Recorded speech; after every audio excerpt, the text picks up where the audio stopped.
What's up, guys? Welcome back to the page. Messing with the Supra today. Got it ghetto rigged the best I can to put on Active Autowerkes downpipe, catted downpipe. I'm also going to be putting on the wing here. Trying to do the best I can with what I have. So, all right. So this is a complete pain to do. So I had to start with the back. And my jacking point was the diff. You can see the diff there on that flat part. The key is to stay away from the fins. So once you jack that up, I was able to use these.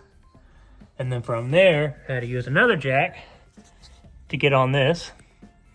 And then from there, I was able to slide my neighbor's jack to the jacking point there per manual, in front of the oil fill. And that's pretty much where I'm at right now. I need as much clearance as I can. I know I should probably lower on that, but I don't really like the idea of lowering on that. What's supposed to go in there is a block. It's like a BMW thing, but I don't have it. So we're just gonna roll with what we got. All right, got the engine cover off. There's an awesome video from Speed Industry that really goes over step by step, but shows you how to get these clips off. It's pretty straightforward. Pop these O2s off, slide them out of the way. There's two of them that goes down to the stock pipe down there. It's kind of hard to see. Be able to see it better from the bottom here in a minute.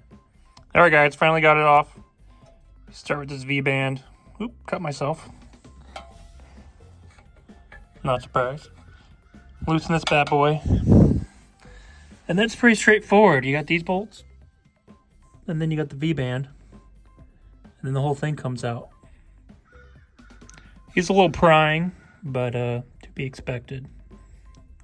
Hoping install is much easier. All right, guys, here's old versus new. Swap over these two O2s and this bad boy will go in.